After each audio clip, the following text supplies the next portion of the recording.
Start the stream. No. Yeah, I know.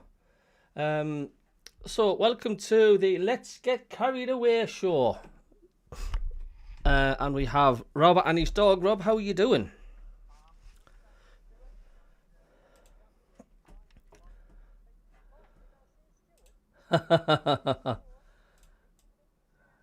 Bounty, where's Bounty at?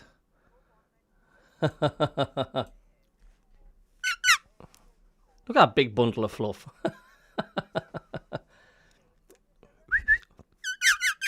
Bounty. Need to get him some headphones. Oh dear.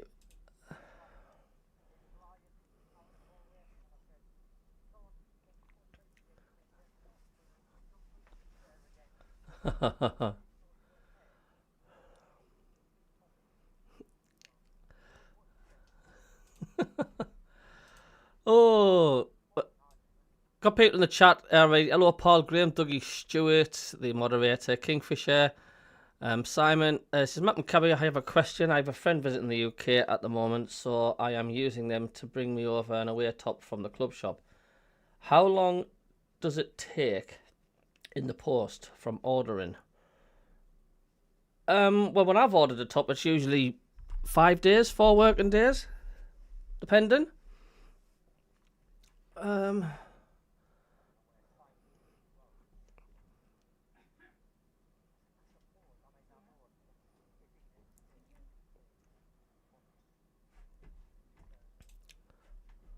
Aye.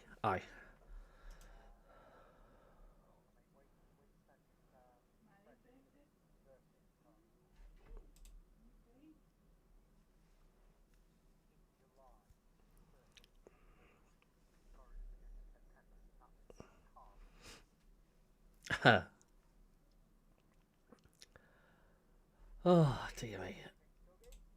Yeah, I've just got in because the wife's just got in from hospital. She's had her kidney stone removed, so I've been to the hospital at Whitehaven to pick her up. I know, and then bring her back. So that's where I've been. I've been working for most of the day today because I've had to look after the little one, but just fine. Everything's great. All.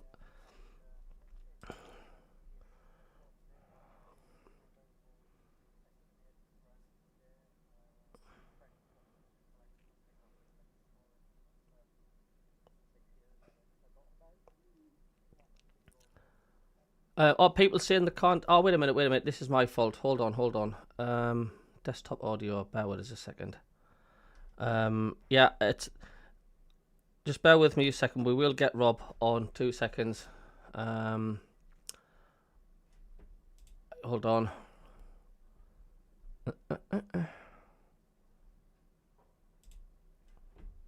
Hopefully that should do it. You just try and speak, Rob. No, there's nothing yet. Well, don't worry. I'm just gonna keep talking away until I find the right output.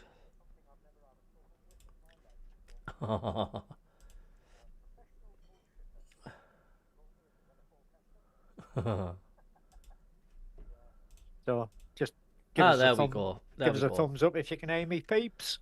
That's it. I can see the levels bouncing when you're speaking. Ah, right. Super Yeah. duper. What it is like every time Windows does an update, it knocks the speaker settings skew width on the streaming platform.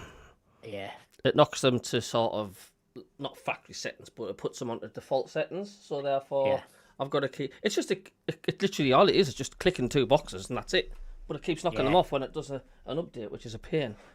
It's a pain. You know, this is what updates do. It buggers things up when it wasn't working when it was working fine in the first place. Yeah. I've had a few problems with Windows recently where it kills off it just will not connect to the internet, or it's very, very slow. Takes a month to load Google up or something like that. And I've had all sorts of problems today with it, and I've had to restart it several times. So give it a big kick, threaten it a bit, does the job. Good evening, everybody, and good evening, Dougie, Colin, Stephen, Kingfisher, and Simon. When you see Colin Major, you've got to go, all right, Colin, son. All right, Colin, son.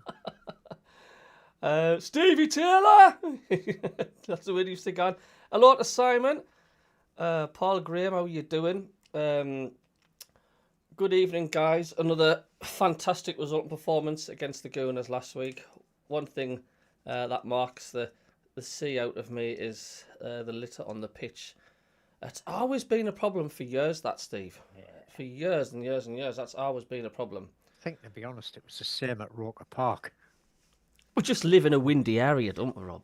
Yeah, it doesn't help that it's windy, but I think Steve Taylor's right. Is people could just pick their bloody rubbish up, stick it in the pockets, or put it in a bin if they can find a bin. Aye.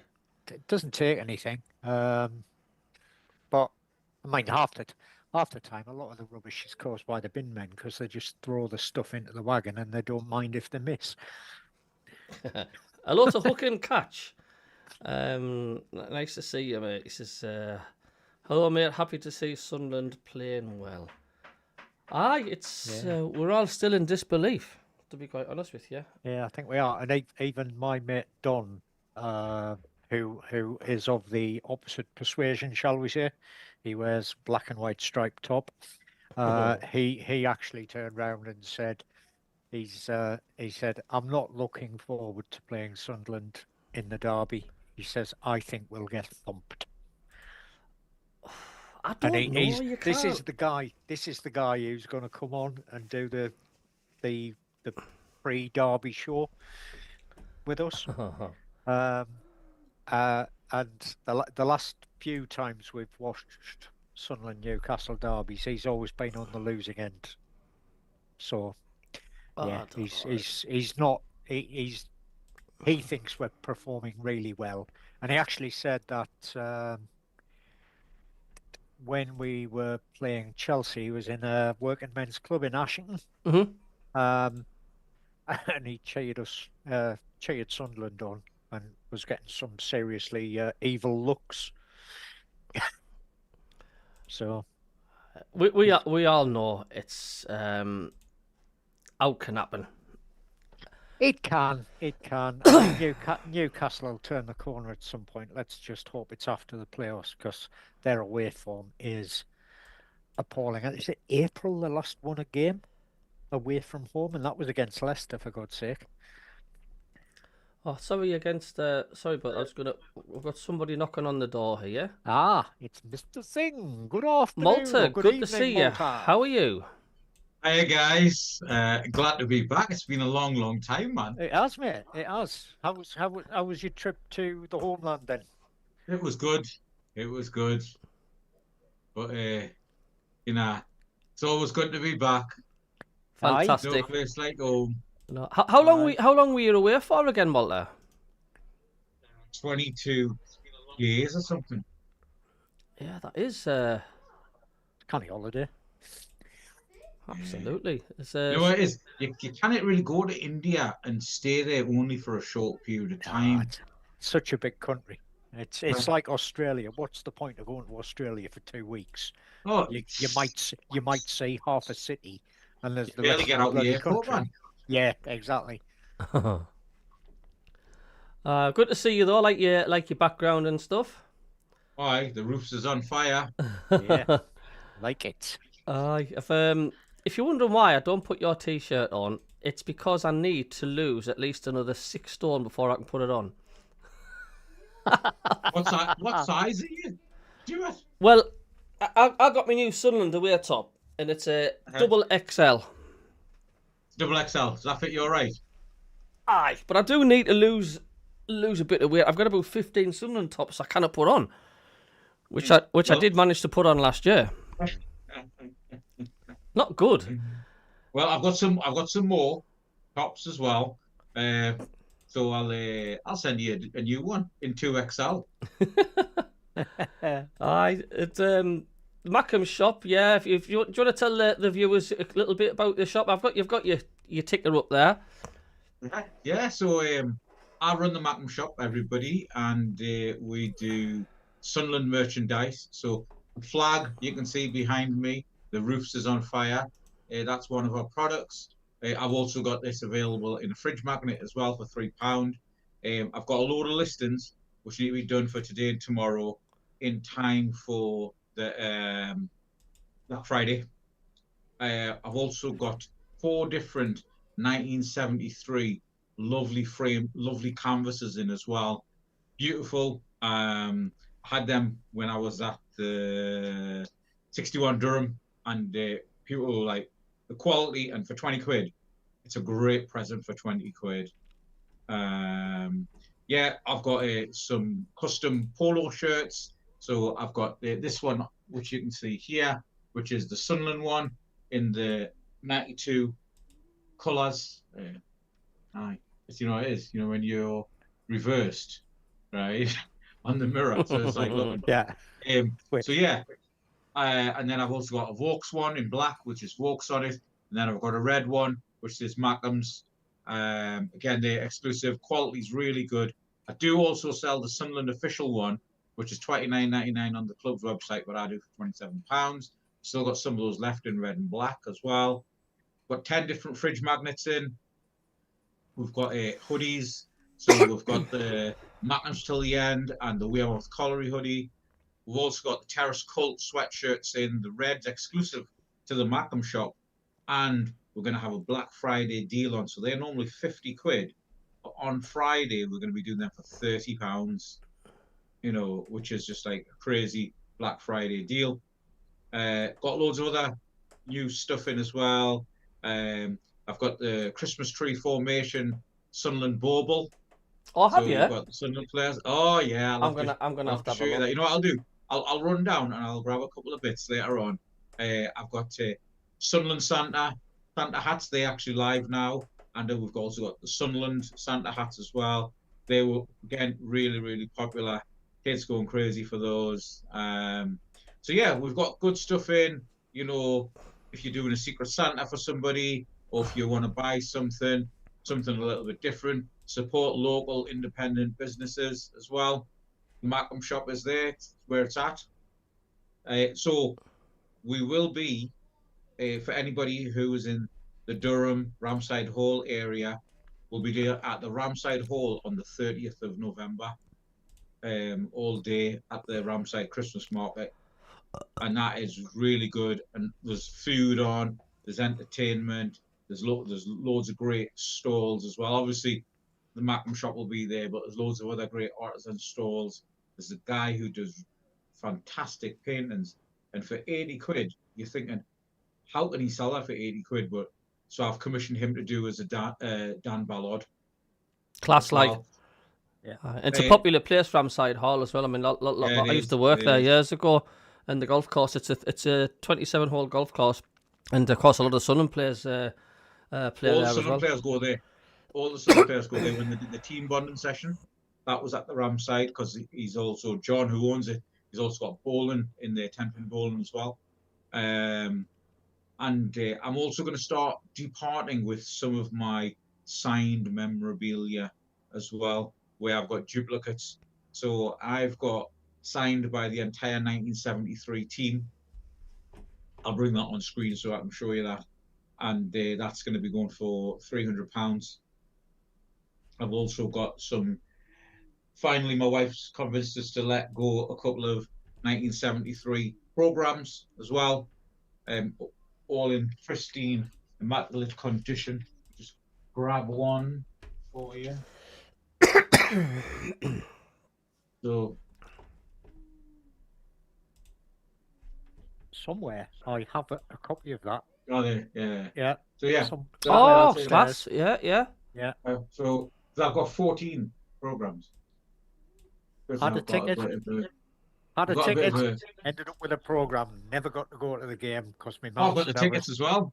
Mum said I was too young to go by myself at 11-year-old. Oh yeah, I remember you saying. God, I would have just went me, lads. I remember. Can you remember I remember the program shop, just near Roker Park, right? So I think it was down one of the. Yeah, it was one of the terraces, wasn't it? And it used George. Yeah, it was on the corner of Roker Bath Road. It was George. Was it really? You could buy all your backdated programs ones you've missed and that. Yeah. Well, you saw, for his birthday. I don't know if you saw, but Joanne in the Heaven branch, and she put on send them loads of birthday cards. So I sent them one of the MACKEM birthday cards, and I also sent them my oldest program, which I bought in like '86, I think, from him, and it was a program from the very early '50s. You might be Really? at the match, Rob. You know. No, I'm not that old. I know I'm old. I know I'm old. But I'm not that old. Rob can still remember the programs when it was stamped with wax. Yeah, yeah. It was a wax tablet. A wax, and it was folded over. Kept it in your pocket. It turned into a candle. Do you know that championship season, Gates CABBIE Dean combination when we won the League 3 title? Yep. I would love somewhere to find the whole complete season of them programs, because I would just love to look through them. Because I mean, I was just the type of person that just thought at the time, these aren't going to be much. I'm not be bothered about these. You know, not thinking in about 40 odd years time, I'm going to treasure these. I bought a program every single time I went. It was like, I think it was 50 pence a program. It was like a guy on his shopping trolley, and I wish now you do, don't you? When you get older and you look back, you're thinking, if only I just kept them. You do, and just think about all the Matchbox cars you had when you were a kid that you used to throw off out of the window and see if they bounced and things like that. And now they're worth a bloody fortune. They are and all. You've got the remnants of a wheel or something like that. I chewed. Yeah, So chewed, stood on. Sunderland played Man City away in the 55-56 season. And this is the program, right? Excuse me. And here, this is not for sale, by the way. No price could be put on it. But this is all of the players' signatures. And what year's that? Brilliant. 55-56. That's even before my time, that Malta. That's mental, that, like. I mean, this is just some of my, like, prized possessions. This is another program from that when we played Dulka Prague. That's class, like. Friendly. Now, look at the size of the program compared to my hand. Yeah. And I don't have big hands, bro, right? So this was a floodlit friendly match. Sunderland versus Dulka Prague, Monday, 29th of November. Kick-off 7:30. And again, like most of my programs, I bought from the program shop. And I mean, you can see, the guy who bought this, right? There's a very slight fold where he's folded it and had it in like his. Yeah. In those days, there were like suits and that in it to the match. Yeah. Right? People wore jackets and everything, right? Have you got any programs, Malta, from that championship winning season where we won the 3rd division? I think I've probably got all of them upstairs in my loft. Oh, you'll have to hunt them out at some point. That'd be So I great. was just getting some stuff out for today. So 63-64 season, again, when the programs were just nice and small, pocket size, right? And it's even got like on the back of the program, it's got like the half-time scoreboard stuff as well. yeah, I remember that. I remember that from my. Do you not think them sizes were better though? I mean, they're like a K's catalogue now, aren't they? Oh, yeah. I know, right? I love this size, right? Dave Sharkey, centre forward, right? So you've got Sunderland colours, shirts, red and white stripes, Stockton red and white tops, shorts white. The white shorts. Who was talking about white shorts the other day? Right? Because like in 73 we wore black shorts. Yeah. But somebody was talking about white shorts. Might have been on away at the podcast. Might have been talking about it. Right? I think they've changed a few times though, haven't they? Malta? They've worn black shorts. They've worn white shorts. White shorts. Yeah. Sometimes And they so wear we're white lined up. socks, sometimes black, sometimes red. Yeah, yeah. So we're lined up Montgomery, Irwin, Ashurst, Harvey, King, Charlie Hurley, McNabb, Usher, Hurd, Sharkey, Crossan, and Mulhall.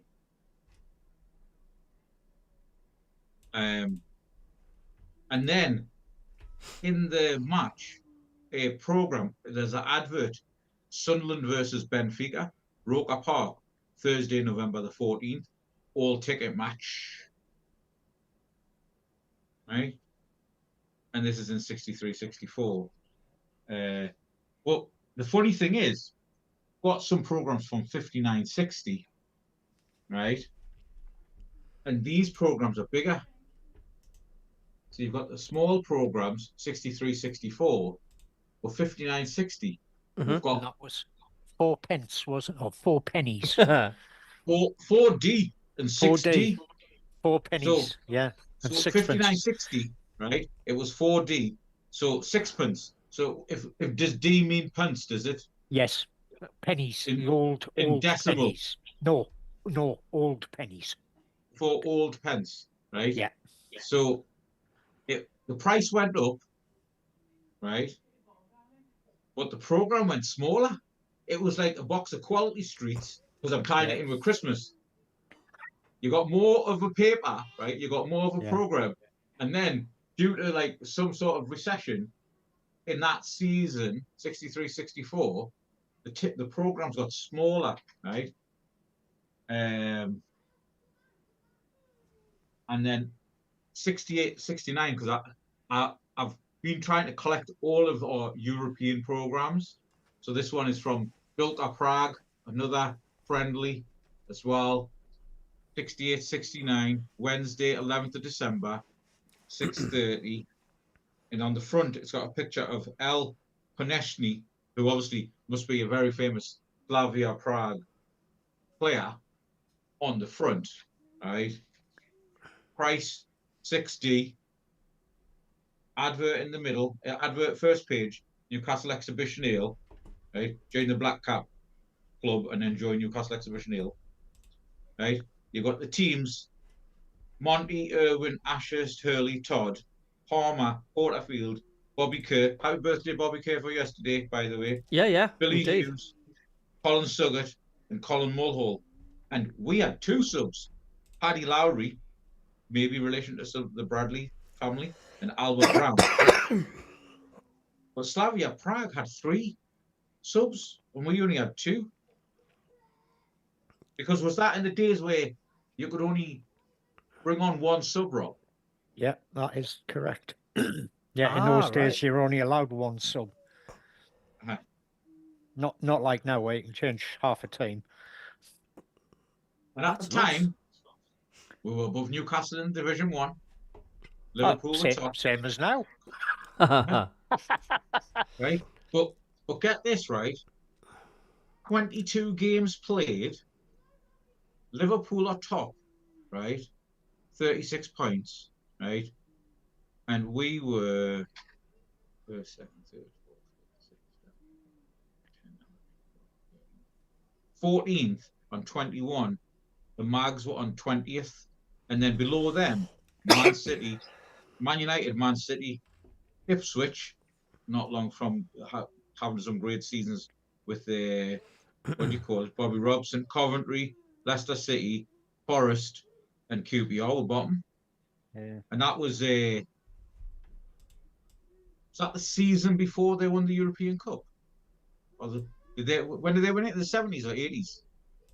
70s and possibly into the early 80s. Oh, was it 79, 80? Yeah, because I know Villa won it in 81, I think. And then just one last one, right? Which is like, it's a classic, right? And it's your proper non-league classic, right? Gravesend and Northfleet. FA Cup, 4th round proper. Actually got that written on. FA Cup, 4th round proper. Right? It's like classic, right? And it's on pink paper, right? Kick off 7:30, and They're it's like on pink time paper. capsules, aren't they, Malta? Yeah. Right? Oh, they are. So They are. here is the souvenir supplement, 11th of February from 1963. Right? So inside the program, which was only 4 pages, right?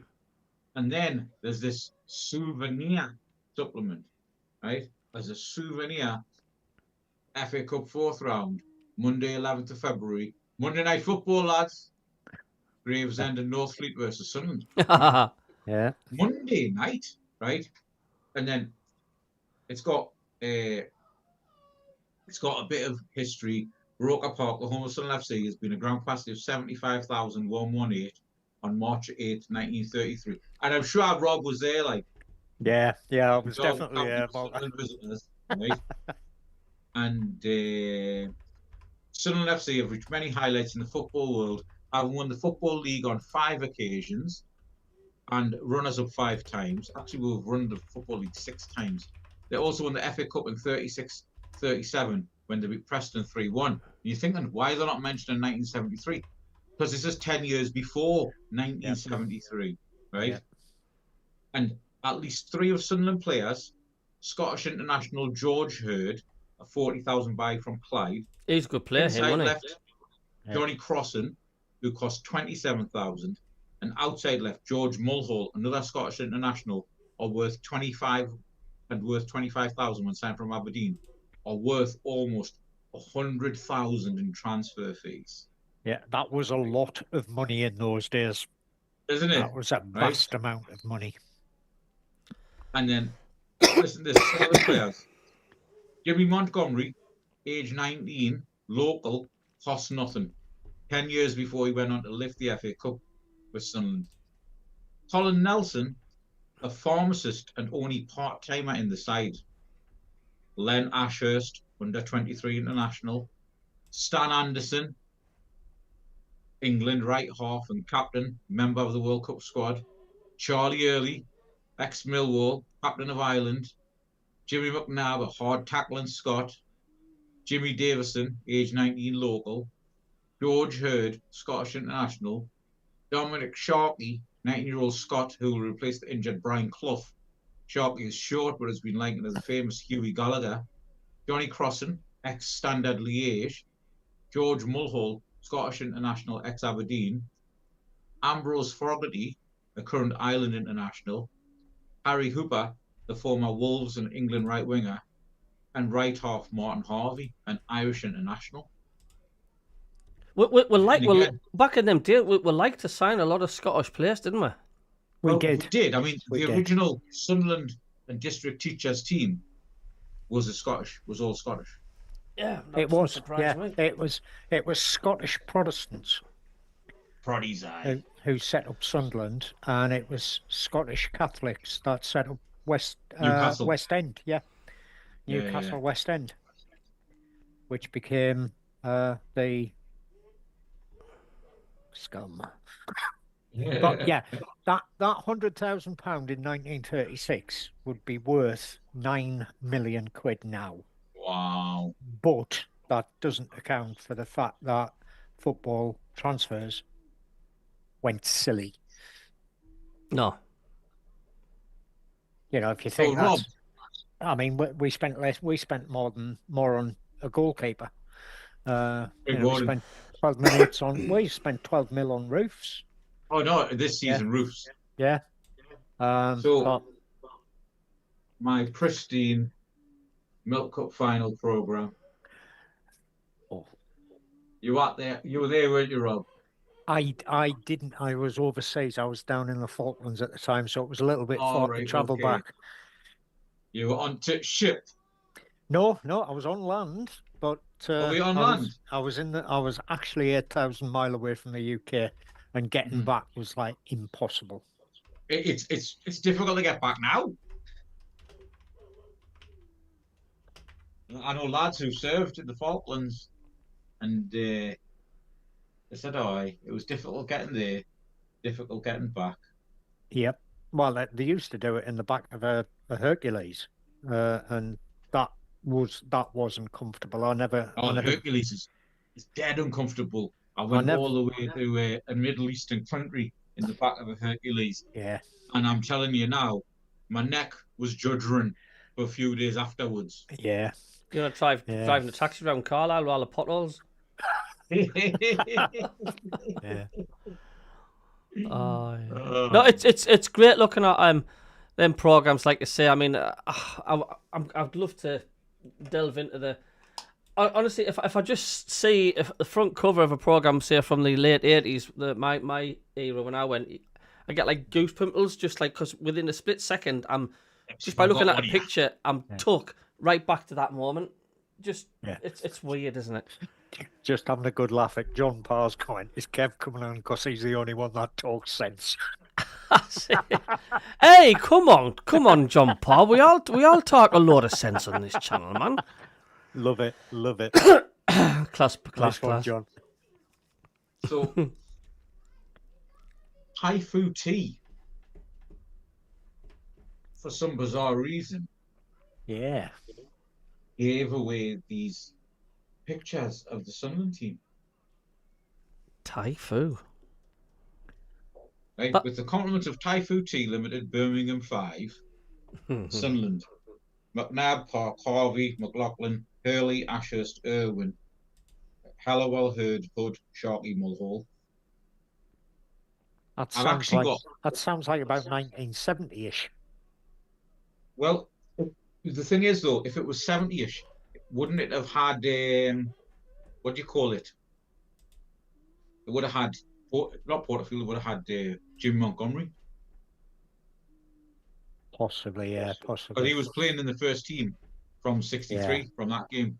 Yeah. But yeah, it's got no date on it. And again, another thing that I acquired over the years. But yeah, Charlie Early. King Charlie. Yep. Magic stuff. Magic stuff indeed. Programs always take you back. I'm just going to run up through the chat as well. You should be reading David Graham's out, Rob. Weather forecast. Yeah. No, I'm not doing that. I used to get paid for doing that, Cabby. Well, basically, Carlisle was on the verge of bloody flooding. Literally, with the rain we've had this last week, it's just been colossal. And I saw the pictures. It looked horrendous. Oh, it was absolutely awful. David Graham also says, can Sunderland do a West London double when we play Fulham on Saturday? Dougie says, Malta saw the flag on a video on Facebook and Instagram. Stephen wants to know, do you think we'll spend more money in January? Robin Hood, good to see you, mate. I won 4 points from the next 2. I'll start speculating on that lot after the next 2 games. And John wants to know, has Kevin released his clothing line? Well, he is, but I've not spoken to him much recently. So I will have a catch up to see where he's at, because I don't think he's got the copyright done or anything yet. So that's why I've not posted anything up with links or such, as like I like to classify it with Kev first. I know somebody posted in the chat before as well about the Sunderland Lasses against Newcastle. I tell you what, the poo of this season, like, I mean, I do watch, if there's any of the games on live, I do watch the Lasses, and the very poor. Yeah, we really messed up with the women's team. We really did, because they used to be one of the best teams in the country. Oh, they were the best team. You know what it is? They were the best team, and then as part of the Ellis Short putbacks, yeah, you know, the lost 10 years of progress. And then now, if you look at, is it Chelsea or Arsenal who've just paid £1 million for a ladies player? Yeah. Right? You know, and it's like, wow. I know. Yeah. I mean, look back at the. It's just defeat. It's just red across the board. It's awful. Yeah. You know what I mean? I can't see the manager lasting long with that sort of carry on. But I mean, like I say, it seems mad that the fact like the men's team's going so well, but like they're going opposite way. The women's team, like, and I want to see the women's team doing superbly well. It's Sunderland, isn't it? You know, if they had a dogs football team, I'd want them to cheer them on, whatever it will be. But it just looks so disjointed. I don't know if you've seen the game, the Newcastle Sunderland Lasses. No, I didn't get to see it. Yeah. No, I haven't seen it myself, but there was somewhere I was reading an article today about KLD, and there was saying that he did not want to. He hadn't when he bought his shares in Sunderland. He'd never been to Sunderland. Really? He'd never seen us. He'd never been to Sunderland. And he says he thinks if he had come, because in those days we were League 1, Division 3, whatever you want to call it. And he said he thinks had he come to those games when we were playing in front of like 1,000 people away from home, and most of those were Sunderland fans, he said he would probably never have invested in the club. Wow. But he did it literally without visiting the club first. Just thought this club is rife. It's a massive club. He knew the club name, but he didn't know much about the club. And hey God, what a good job he did join us, really, when you think about it. He's done a fantastic job, right? And I mean, I still have to pinch myself sometimes when I see Granit Xhaka, international captain, scoring a penalty for Switzerland. Yeah. Granit Xhaka. Yeah, he plays for my team. I know. Yeah. It's like, what? Yeah. It's like Actually, normally when the internationals were on over the past few seasons, it was like we were only really following Northern Ireland because of Big Dan Ballard and Trey Hume, right? Yeah. That was it. And then we would follow the England unders for Chrissy Rigg and Job. Yeah. That was it. And like last couple of days, I've had a choice of which Sunderland player do I bloody want to watch. Yeah. Yeah. Interestingly, you're saying about Northern Ireland, they've taken the lead against Luxembourg. They won the Oh, good. So that means they should get into the playoffs, I think. Yeah, I mean, look at Italy. They got thumped 4-1. God, yeah. I preferred it when it was the top two and each group went up, because it used to be that. It just seems harsh. I mean, you can have a really superb qualifying campaign and still only finish second, because I get annoyed to thinking like, oh, get in Ireland, or as I do want Scotland to do well, and then you look at the league table and thinking, oh no, they've not qualified yet. It's like, it just seems harsh. It's like, I don't know why they got rid of the top two. Yeah, best of the lot though is Group B. Sweden are bottom with 1 point out of 5 games, but they've already qualified for the playoffs. How? Because they finished reasonably well in the Europe. Mickey Mouse, let's see how many games we can get footballers to play in a season. That one, the conference. Is that the conference as well, or is it No, something else? it was the Euro. Is it the Europa League, where it's the international? It's the international equivalent of the conference, isn't it? Yeah, where everybody plays everybody else, and England failed miserably, and Scotland were like top of the world. Didn't England get relegated? They did, Out of yeah. the top They division? did, yeah. They did. Yeah, so Sweden have qualified for the playoffs, even though they finish on 1 point out of their group games. And yet Slovenia don't. And they've got 3 points. It's ridiculous. It is crazy. Yeah. So, what are you thinking for Bournemouth? That's going to be a tough game. Have we got Bournemouth next to Fulham? Fulham, isn't it? Bournemouth on Saturday. Oh no, it's not. I thought it was Fulham. It's Fulham away and then Bournemouth. That's right. I fancy us for a win against Fulham. Fulham are not scoring goals. I've said that as well. I've said that as well. Yeah, Fulham are doing they're just don't know how to hit. They're a bit like Newcastle, really. They don't know how to hit the back of the net. The thing is, though, we've got to play our trump card, haven't we? It's like we've got to time it so Granit Xhaka gets his suspension, and he's available for Newcastle. He's only got Yeah. one life left, I believe. If he gets another yellow card, if he He gets a yellow misses card a against game. Fulham, he misses the Bournemouth game. I mean, Yeah. you want him on every game, but he's going to get a yellow card, isn't he? Before the Probably. Newcastle match, easy. Yeah. Yeah, definitely. We need him for the derby. That's without question, I think. But for Fulham, it's like I say, every game it's a tricky one. They're a funny side, Fulham. Yeah, they don't seem to be turning any heads as much this season, but they'll still punish you if we're not in our game. You know, we've got to be literally at our best against every team in this Premier League. You should in every other league, but it's exceptional for the Premier League because there's no margin for error at all, and they have got players that can hurt you. But you have to fancy Sunderland.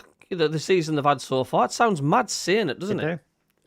You know, and I know at the beginning of the season, 3 or 4 games in when we were up in the top 6, and did it really mean anything? Hang on, we're 11 games into the bloody season now. That's nearly a third of the way through the season, and we're in the top 4. I'm sorry, and we said this against Arsenal. Cabbie and myself chatting away. Arsenal were playing a team that were in the top 5, top 4, top 5 last week. It wasn't an easy game for Arsenal. It was never going to be an easy game for Arsenal because they're playing a team that's at the top of the league. It was never a shoe-in for Arsenal, that game. Arteta said as well, not many teams are going to go to Sunderland and come away with something. Correct. They won't. Providing we carry on playing the way we've been playing, there's not many teams are going to... I'm not going to say we'll go the season unbeaten at home, but we'll win more than we lose. No, we all know what team would all want to beat us at the stadium of Light and all. Oh, absolutely. Yeah. Absolutely. But yeah, we're still on a high watching the Arsenal game, and yeah, I still think we were massively harsh done by with them penalties. Yeah, and I don't know if Everton. as well. I don't know if you've seen that, but do you know what annoys me, Malta? Like I say, these VAR decisions and the fact, like, why is it sometimes they play the rock and roll, you see the replay and the viewers and everybody can see it, and yet sometimes you don't even get to see any graphic, you just see the referee hold his earpiece, and it's no penalty. I mean, I mean, surely we need to see every single thing. It should be the same for every decision like that. Because I still don't understand. It's like, because even like Man United were crying, and you know what it is? Yeah, Man United cry a lot, right? Yeah. Man United were crying, right? Oh, why did this not go to VAR, right? Yeah. And we were sort of laughing about it, right? But if you look at certain sides, everything goes to VAR. Everything gets shown. Everything gets paused. It does, right? yeah. Now, while I was in Dubai, you know those 2 guys used to be on Sky and are now on beIN Sports. Yeah, I forget the names now. I remember one of them got caught swearing off camera or something. Yeah. They both got exiled. Yeah. Right? Now, how come they actually get and show the VAR and everything? Yeah. I'm surprised. Right. I'm surprised it hasn't been brought up on big radio shows like Talk Sport or 5 Live or something like that. I'm surprised it's not being brought up. Unless I'm the only one that has a problem with this. No, everyone's got a problem with it because the thing is, it's been the age-old problem. There is no consistencies with referees. The referees, the PGMOL, basically are unaccountable, right? Mm-hmm. Yeah. They're never held to account, right? Now, they did say that the referees were going to start doing like NFL. Offside, number 38, free kick, first down, right? Mhm. They're not doing none of that stuff, right? You know, because I don't know if you watch NFL. I've been watching NFL since the 80s, right? And you're very clear about calls. You're very clear. You know exactly what's going on. Now, in the last, actually, it's not just been the last, it's probably been the last 5 or 6 Super Bowls. They've not just got VAR, they've got 360-degree. Everything is viewable from any angle you could think of. Yeah. All their stadiums are set up like that. Now, I don't know if you can remember the Euros, but they also had those cameras set up in the Euros as well, Yeah. right? And they'll be there in the World Cup. Now, the Premier League, it's the richest league in the world. Mhm. It's the most watched league in the world. It's ranked #1 financially as the best league in the world. Why has it not got this technology rolled out across all clubs? Now, again, as you know, I follow Celtic as well, and so does Kev, right? Celtic paid, the teams actually had to pay the clubs for VAR. Celtic paid 3 million for their VAR as proportional cost to the Scottish Football League, right? Now, they've got the Betamax version of VAR in Scotland, right? We've got maybe the full HD, and then if you go to America, they've got the 4K version. Yeah. Right? Now, in the Champions League, where they've got the assisted and automated and stuff like that, those decisions come along most of the time very quickly, unless you get a couple of odd dodgy referees, right? Yeah. We should all be playing with the same system. Yeah, I agree. Interesting comment just made in the chat there about NFL games taking ages. What's people's thoughts on the idea that we actually do stop the clock when the ball goes out or where there's a free kick, and that they only play 60 minutes of football? They don't play an hour and a half. They play 60 minutes, 30 minutes each half. But it's 30 minutes of football, not 30 minutes, 45 minutes with 15 minutes of faffing about with throw-ins and free No, kicks. And to be honest, we should be playing a 90-minute game, and when the ball goes out for free kicks, not for throw-ins, but when there's free kicks, penalties, VAR, that's actually when they should be stopping the clock. yeah, yeah, it's just, I mean, it just something I was reading. I think it was on possibly on the BBC Sport website the other day, and it was looking at potential changes to football rules to make the game better. And they had various people on, including Tony Poulos, who was, yeah, saying, yeah, what they should do is this, that, the other. And they were saying that one of the things they're worried about is that an NFL game, for instance, is nominally 60 minutes in length, but rarely takes less than 3 hours to complete. What they don't want to do is have something like that where a football game takes 3 hours to No, but complete the 60 thing minutes of is, football. with an NFL game, right? They actually have a timer. So from when the end of the play to the start of the next play, Yeah, there's a timer. They've got to be yeah, ready. They've got to yeah, turn that around, right? Now, the other thing as well with NFL is when you score, a different set of players come on to do a field goal, and a different set of players come on to receive the ball. defense, yeah, So you've got a separate offensive team, you've got a separate defensive team, right? We're not doing that. We've got Regis Labrisas, starters and finishers, yep, yeah, we have, right? So again, even don't stop the clock. Start a separate clock. Call it whatever you like. Call it the VAR clock, and that gets started. So then the injury time is at least all of that time. There has been no ball. The ball's not been in play. It's not been until like Northern Ireland just took their goal kick there, right? Until the goalkeeper makes contact with the ball, that's when the clock stops yeah, for the time wasting tactics, right? yeah, Because you know, like in the Arsenal game, it's like Arsenal were wasting a bit of time. You know, they were thinking, all right, 2-1, we've got it sewn up. The goalkeeper was taking time. He was rolling the ball and this, that, and the other, messing about. They were taking time with throw-ins and stuff, right?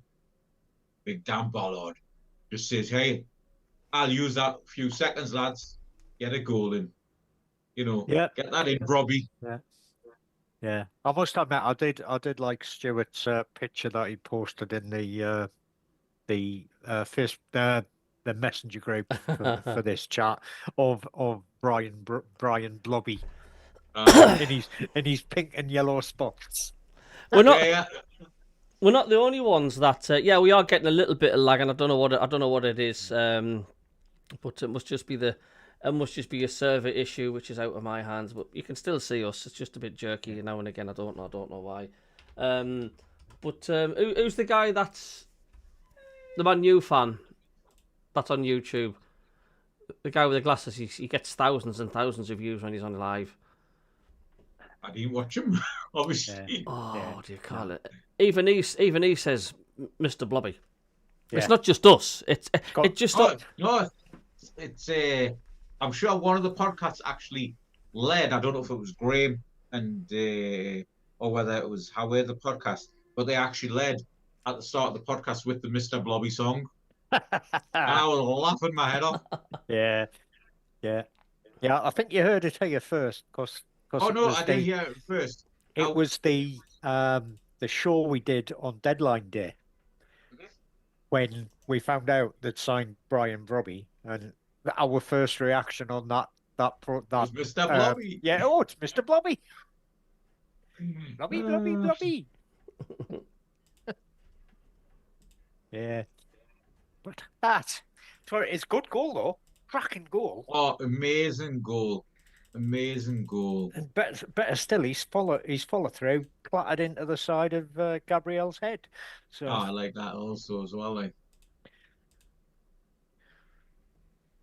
yeah. So I just picked out. Someone was saying, "Oh, 1967 and that, or 1956." So don't know if you can see this, but this is a 1937 FA Cup final stub. Number 1485. Yeah. Final time. Pristine condition. Yeah. And when I went to Wembley, in the old Wembley, I actually went and I tried to get as close to that as possible. The guy said, it would have been here, right? And it would have been about there. But it was standing. Yeah. So it could have just been anywhere. Yeah. But, you know, again, stuff like this, it's just like, how many people actually kept their ticket stub? Nah. You know, from finals from 1937. This is in 12 years' time, it's going to be 100-year-old. Yeah. Right? You know, I don't know how much it's worth, but it's worth the bloody world to me. Well, will be? Yeah. To be honest, Cabby. There we are. I've just restarted again. I don't know what's going on with it. So hopefully that'll settle things down. Yeah. I think there's something to do with OBS, the platform I do stream with. Yeah. If it carries on doing it, then I might have to look for other things, because it did it the other week, didn't it, Rob? Remember? Yeah, it was playing silly buggers on the Arsenal game before the game kicked off. Yeah, but also, you don't stream direct through YouTube. No, it's the reason I use OBS is because you can add like overlays and graphics and stuff. You can't when you just use if you just do YouTube direct, then you don't get all the graphics and stuff. So, but there's just certain things which are just out of your hand. There's no you can do. I have no idea, because it was alright at the beginning of the stream, wasn't it? Yeah, yeah, and I mean, just looking at the comments, I mean, what we were saying about time taken. Last Palmer's MACKEM's mentioned in the Arsenal game, first 30 minutes, the ball was only actually in play for 13 minutes. Oh yeah, I did see that start as well. Saw that start on the telly. So Gary, to go with my 1937 little collection that I've got. I don't know if this is showing up here. So these are Cigarette cards.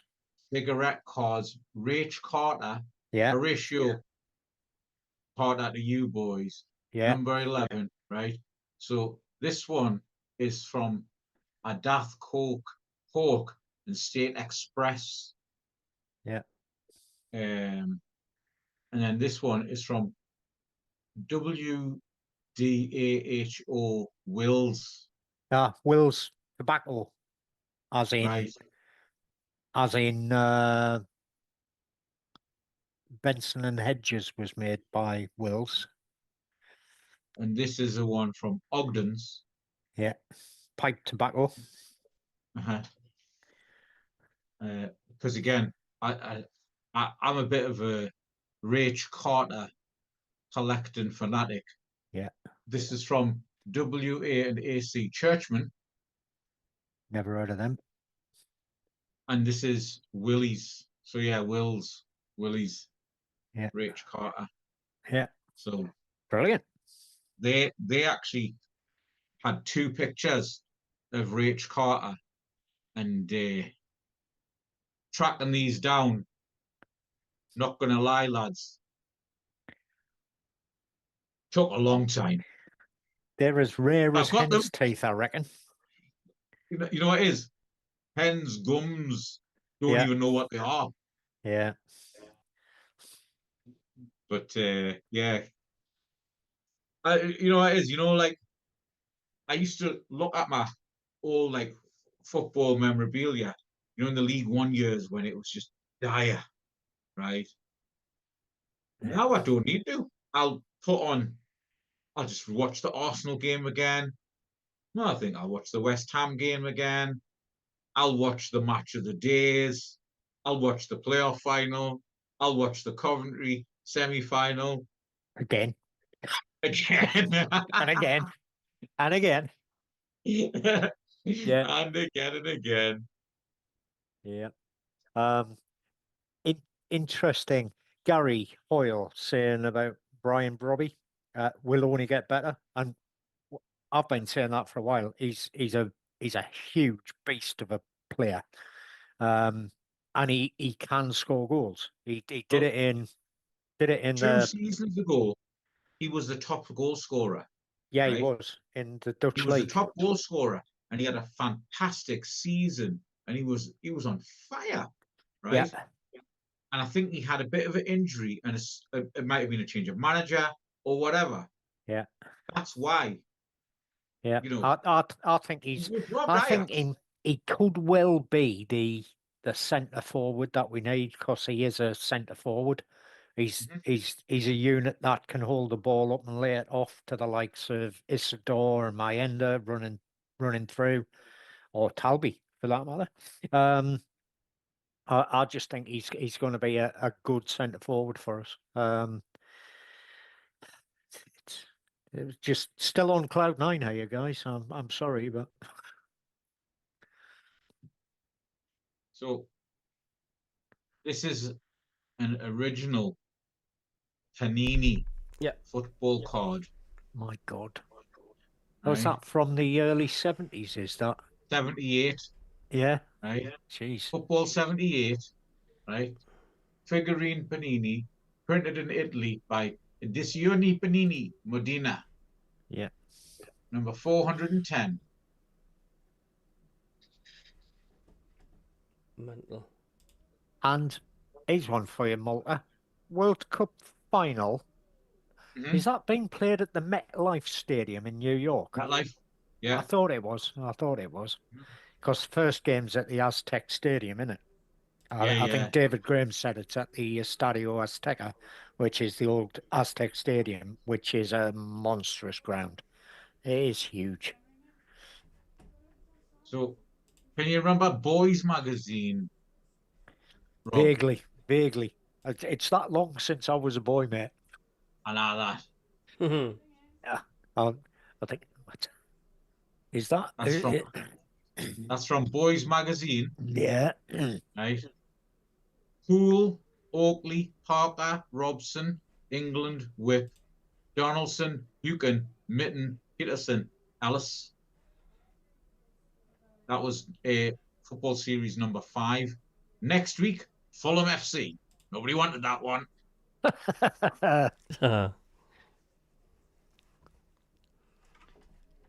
Yeah. Anyway, I'm gonna have to end the stream short. Yeah. It's I can't sort this stream out. It's getting worse. It's stuttering. I don't know what it is that's causing it. I've no idea. And it's Blame the weather, Cabby. I normally did. I mean, we can hear it. Just like it's just. Yeah. Oh, Simon's got that 410 I don't know what's causing it, man. It's so frustrating. You know what it is? It could be the weather, right? It could be your server issues, right? Or it could be just the fact that Walter and myself are bouncing up and down, mate. Well, I've got I've got 5,000 kilobytes per second, so there's nothing wrong with me video bitrate. I've got nearly 300 megabytes on the internet. I've got green lights across the board on my platform. I've got nothing downloading on the background, so I am stumped.co.uk to what the hell be causing that. I do not know. There could be some server issues, Cabby. That all it takes is a server to start failing, and it'll just start throwing fits. We've had it with our supercomputers in the Met Office where they just throw a wobbly one day, and it causes all sorts of havoc. Things don't run. Yeah, load balancing. Yeah, I mean, if you think the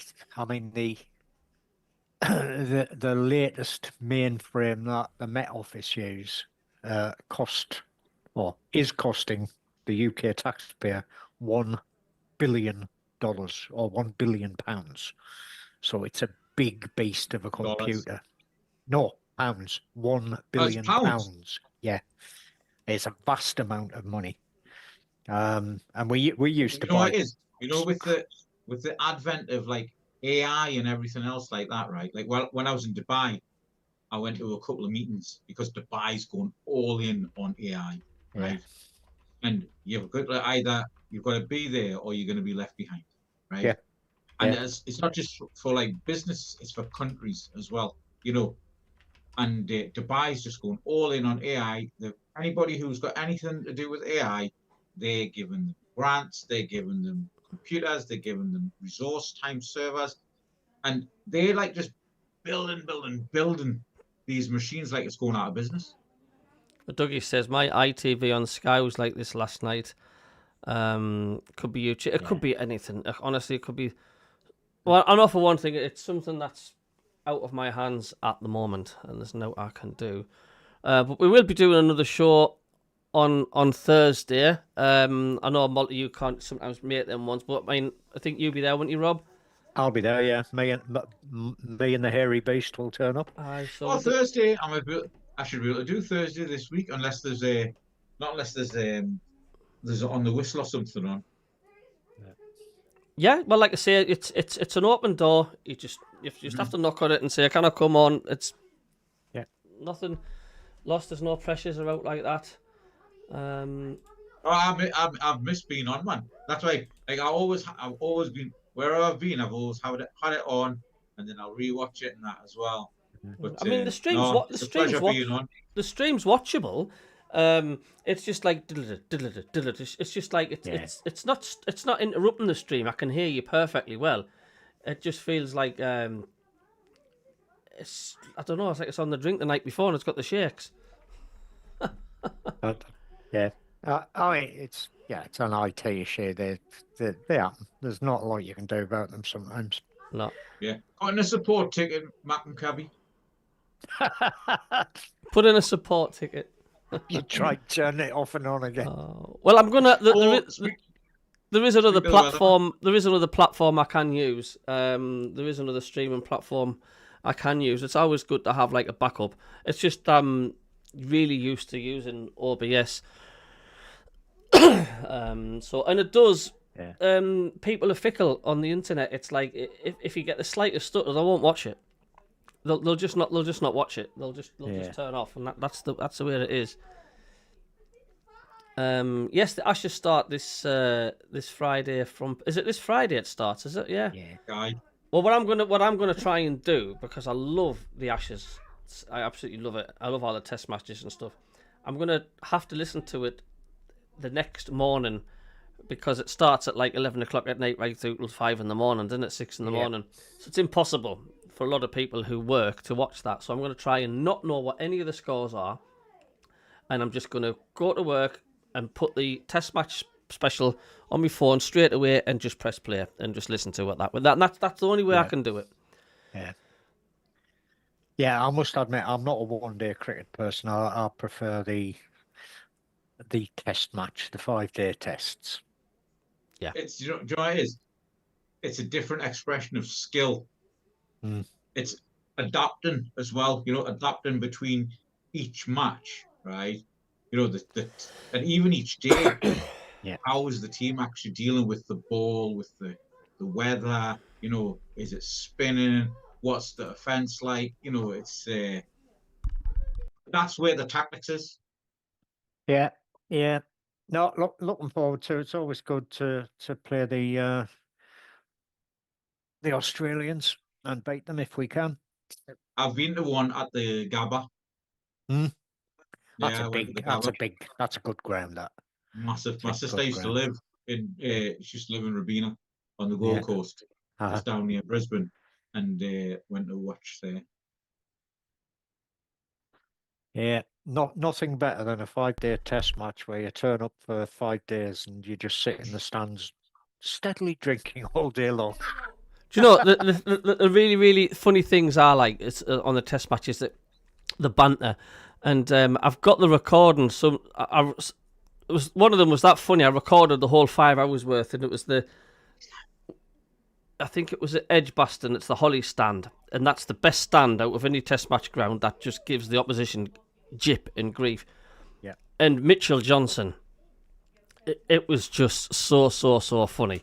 The whole, and of course, the Test match special on the BBC network. The sort of very posh and and all of a sudden there's this huge chanting coming from the Holly stand, like, he bowls to the left, he bowls to the right, that Mitchell Johnson, he's bowling his shite, it was crystal clear right across Test match special, and I was in stitches. Yeah. And this went on through the whole of that test. The Holly stand just didn't leave him alone. And to be fair to Mitchell Johnson, he played along. He played along with the crowd as well. Like, he was going up to bowl, and he was making himself delay and more. And then he ran. And honestly, the roar from Edgbaston when Mitchell Johnson was about to run up to bowl, it was unreal. You think it was like 90,000 at Wembley, and he went to bowl. And he kidded on, and he just went and ran straight past. He didn't even throw it. It was great to listen to. It was great to listen to. And I think it's really important with the Ashes to have the villain on the opposition side. I do think it's massively important. But I'm looking forward to the Ashes. It's great. It's great listening to, and I just want to. I've just got to try and resist not looking for the results. I'll be fine as long as I just keep off social media for a bit and keep my head down at work. It's hard. It just is. It's hard to try and not find out what the score is.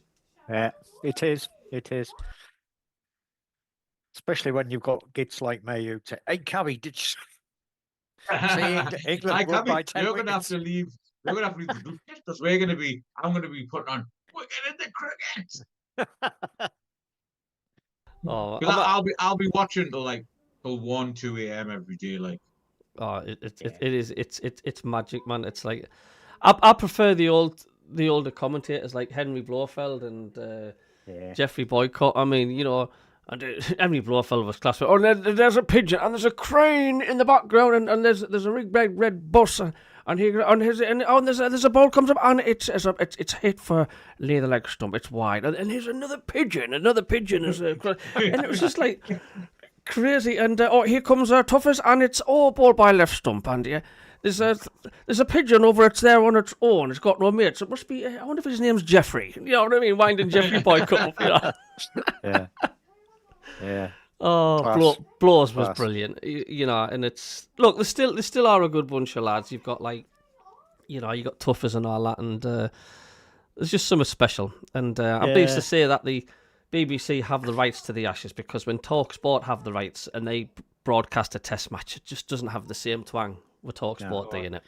No. TalkSport can't do cricket. And I'm sorry. to be honest, guys, I'm a big fan of listening to sports on the radio, because you don't get distracted. Now, I mentioned at the beginning of the stream that I missed one of the games that you had a ticket for because I was 8,000 miles away in the Falkland Islands, and they had some classic sports on the Falkland Islands broadcasting service. And it was interesting because you would have somewhere like Goose Green playing darts against Fitzroy, and you know the Goose Green team was in Goose Green, and the Fitzroy team were in Fitzroy, and they were playing it by radio. Wow. So, but on the radio it was brilliant. Darts on the radio, thud, thud, thud. That's 180. Load of bollocks. Or there was the other one, was the Falkland Islands swimming gala. And now we come to the 100 meters sprint relay, and they're off. Splish, splash, splish, splash. And now we'll interview the winner. There's something brilliant. There's something unique. Yeah, can you believe it? We're talking Test match special on on the football. But this is what the international break does for you. But the amount of times I feel relaxed listening to BBC Sport, I think there's no better commentators than the BBC. You got the John Murray and all them. Alistair Bruce Ball, you can go on and on. The knock talk sport out the water for the commentators. These guys are just, BBC's just class. The John Motsons and you know, there's something about Five Live I think is brilliant. And I just wish Five Live would literally they need a revamp. It's all current affairs and politics and news and stuff through the day, and it's a shame. I wish they would just go what the sport and edge, hasn't it? It has. I mean, but it's been like that for years. I mean, I think they should do what TalkSport does and just have pure sport throughout the whole of the day, every day. Just make it Sports Extra. Eh? Got the broadcasting capacity. They should put it on 5 Live Sports Extra. Yeah. But the funny thing is on with Talk Sports Extra and stuff, it's like they'll have like I don't know, like Surrey against Gloucestershire, and I'm not interested in them cricket matches and stuff. I'm not saying it's bad. It just does nothing for us. Or they'll have something like the Kingfisher Lions against the Dougie Stewart Vindaloos or something like that. Teams are playing abroad or something, and it's like, who the hell's playing here? Or they'll have women's cricket on or something like that, which is like I don't know. I just wish Five Live would. They need a revamp. Do you know what I mean? I think they need to keep the current affairs and the news separate, but let's give it a spruce up. Talk Sport do it right through the day, and it's a good station. I do like listening to it. They've been a friend of my shoulder for years, listening to Talk Sport through the day. But I would like to listen to. I wish Five Live would do something like that, because they could. Yeah, they could quite easily, but yeah, is where it is. They started it with 5:05. Yeah, I know. Yeah. I know. It was 6:06 started. It was BBC started it, whatever it is 5:05 or 6:06. Yeah, 6:06. Yeah. It was 6:06, and then Talk Sport started theirs at 5:05. I'm going to put a link up. I found the Dotnara Bio station, 5 Live. It was late at night. I was doing a run. I was coming back from. Well, that's going back years ago. Dotnara Bio. He's still doing it. He's still doing it. Aye. They've scrapped the Up All Night show. They don't. Oh, have they? Aye, they've scrapped it, but he still. Does do all the time. He still does the night shows. It's just a different game, and they were talking. The phone in was about. You know, what's your favourite commentary moment of all the years of commentary, iconic moments, and this and that, and the other. And I phoned up when I did the David Coleman for Wembley, and I did an absolute hilarious Jimmy Hill impression, which got them in hysterics in the studio. I'll get the link. I'll find it on my YouTube page, and I'll let you listen to it with me. Jimmy Hill impersonation is bang on, and it had them in stitches. Jimmy's in his box. Jimmy's in his box. Aye. But he was 15 minutes late. It was 15 minutes late, aye. Anyway, I'm going to end it because this stream is like, I'm going to put my fist through it in a minute. I don't want to because I've just bought a brand new monitor. Yeah, don't do that. And where's John Yule gone? He's disappeared because he's the one that says Kevin's the only one that talks sense. So we must talk a load of gobbledygook, lads. That wasn't John Yule. It was. Was it not John Yule? John Parr. John Parr. Aye. Yeah. And he's probably gone off because Kev's not talking sense. I am going to have a new regular guest as well. As the football station starts, it's going to be predicting the football scores, and he's called Tinsel the Turkey. And I'll be asking him questions. I'll be talking to him, and you'll be hearing Tinsel. You won't be able to see him, but you'll hear him. I'll be talking to him, and so Tinsel the Turkey is going to be doing the big games, the football predictions. So, and that's only up till Christmas Day, is it, Cabby? Well, it might do. It depends if he survives the carver knife or not.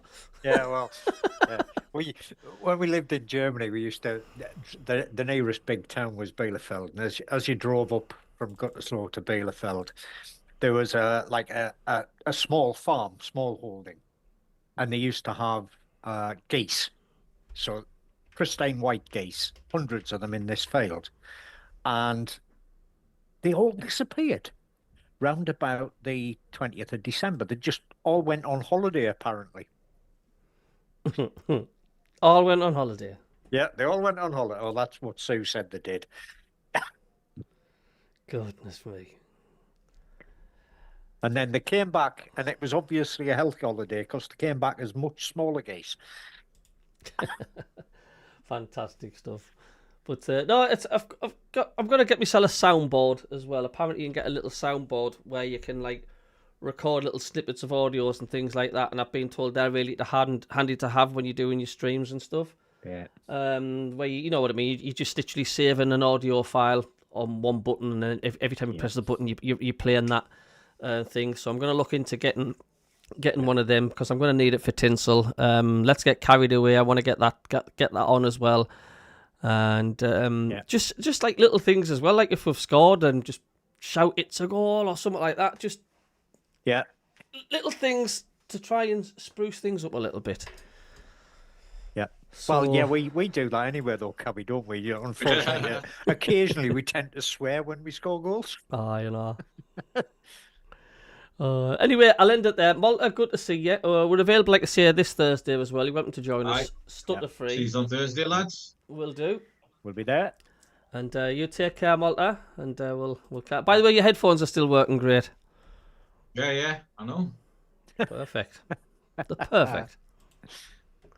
Right, we'll end it there. Thanks everybody for tuning in, and Good night, all. have a great. I nearly said Thursday. Have a great Monday night. What's left?